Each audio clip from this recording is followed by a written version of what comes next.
آئین میں تو یہ بات پہلے سے موجود ہے کہ سود کا خاتمہ ہونا چاہیے. ہم ایسی کسی بھی کوشش کو قبول نہیں کرتے اور ہم 27ویں ترمیم کو کلیتاً ان ٹوٹو مسترد کرتے ہیں. قرآن و سنت کے منافی کوئی قانون سازی پاکستان میں نہیں ہو سکتی. اگر کوئی قانون اس کے منافی علی الرغم بنتا ہے تو وہ آئین کی روح سے ہی غلط ہے. جماعت اسلامی کی یہ پوزیشن بھی بالکل واضح ہے اور دو ٹوک ہے کہ ہم نے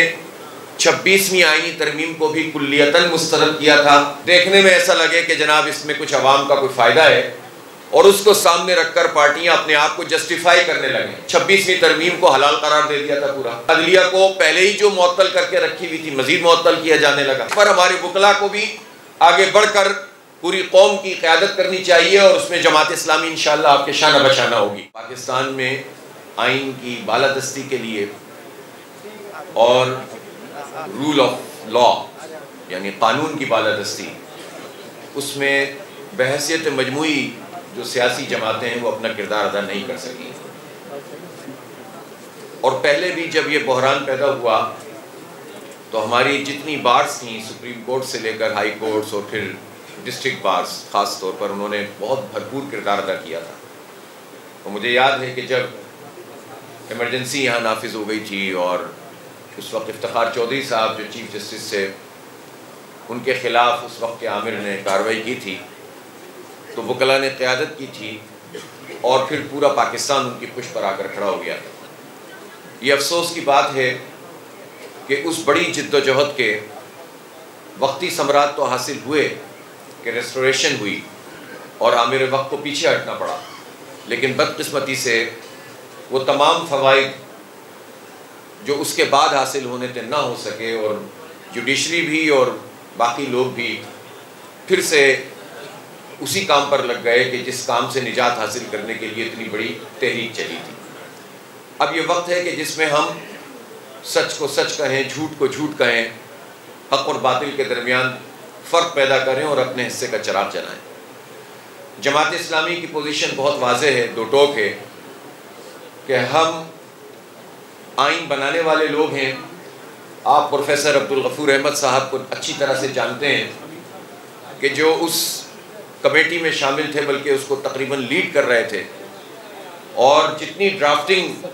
آئین کی 1973 کی ہوئی تھی اس میں ان کا بہت بڑا کردار تھا باقی دیگر رہنماؤں کے ساتھ ساتھ،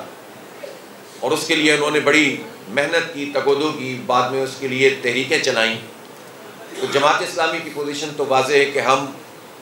دستور کو مانتے ہیں، آئین کو مانتے ہیں اور اس لیے بھی یہ دستور اور آئین ہمارے لیے محترم ہے کہ اب اس دستور میں حاکمیت اعلیٰ اللہ تعالیٰ کی تسلیم کر لی گئی ہے اور یہ دستور کا پارٹ ہے، حصہ ہے. اور یہ بات بھی اس میں واضح ہو گئی ہے کہ قرآن و سنت کے منافی کوئی قانون سازی پاکستان میں نہیں ہو سکتی. اگر کوئی قانون اس کے منافی علی الرغم بنتا ہے تو وہ آئین کی روح سے ہی غلط ہے، قانون کی روح سے ہی غلط ہے اور اس کو کالعدم ہونا چاہیے. اور جماعت اسلامی کی یہ پوزیشن بھی بالکل واضح ہے اور دو ٹوک ہے کہ ہم نے 26ویں آئینی ترمیم کو بھی کلیتاً مسترد کیا تھا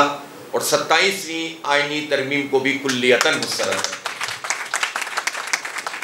اور یہ جو طریقہ واردات ہوتا ہے کہ آپ ایک ترمیم لے کر آئیں اور اس پہ جب اعتراض ہونے لگے تو اس میں دو چار شقیں ایسی ڈال دیں کہ جو بادی النظر میں دیکھنے میں ایسا لگے کہ جناب اس میں کچھ عوام کا کوئی فائدہ ہے اور اس کو سامنے رکھ کر پارٹیاں اپنے آپ کو جسٹیفائی کرنے لگیں. مثلاً آپ کو یاد ہوگا کہ آئین میں تو یہ بات پہلے سے موجود ہے کہ سود کا خاتمہ ہونا چاہیے، لیکن 26ویں ترمیم کو جسٹیفائی کرنے کے لیے کچھ لوگوں نے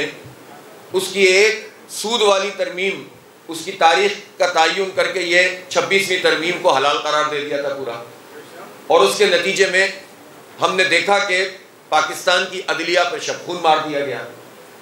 اور عدلیہ کو پہلے ہی جو معطل کر کے رکھی ہوئی تھی مزید معطل کیا جانے لگا. جو رہی صحیح کسر تھی وہ اس 27ویں ترمیم میں سامنے آ گئی. اور آپ نے اس میں بھی دیکھا ہوگا اس میں ایک جماعت نے یہ کام کیا تھا، اب ایک اور جماعت نے یہ کام کیا کہ چونکہ ہمارے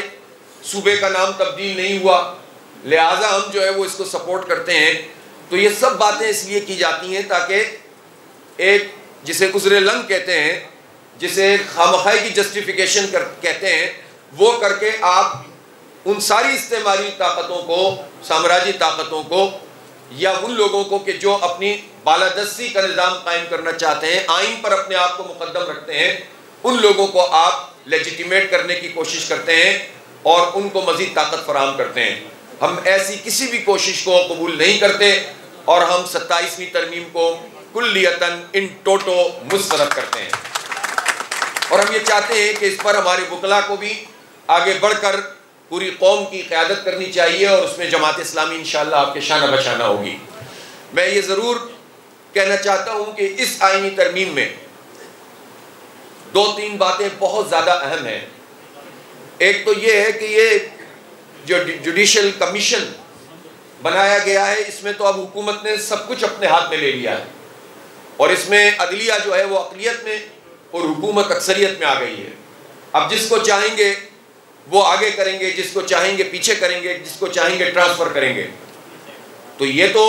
عدلیہ پر حکومت کی بالادستی ہے، پھر یہ عدلیہ کیسے ایک ستون بن جائے گا اور کیسے آزاد رہ سکے گی؟ لہذا یہ پورا کا پورا بندوبست یہ حکومت کو اور ریاست کو طاقت پہنچانے والا ہے، اور یہ عوام اور عوامی مفادات کو نقصان پہنچانے والا ہے اور عدلیہ کو نقصان پہنچانے والا ہے۔ اسی طرح سے آئینی عدالت کو الگ کر کے آپ اس میں تقرری اپنی مرضی کی پرائم منسٹر کریں گے، سفارش کریں گے اور وہ ظاہر ہے کہ منظور ہو جائے گی، تو اس کا مطلب تو یہ ہوا کہ آپ نے، اب مجھے آپ وکلاء حضرات ہی بتا سکتے ہیں کہ پاکستان میں جتنی پٹیشنز فائل ہوتی ہیں اس کی کتنی % آئینی ہوتی ہے، تو ظاہر سی بات ہے کہ سارے کے سارے انتظام کو آپ اپنے ہاتھ میں لے لیں گے، اور جو بہت بنیادی ڈسکشنز ہوتے ہیں جس میں ملک و قوم کی قسمت کے فیصلے ہوتے ہیں، وہ یہ آئینی پٹیشنز ہی ہوتی ہیں، اور وہ ساری کی ساری حکومت کی جیب میں آ جائے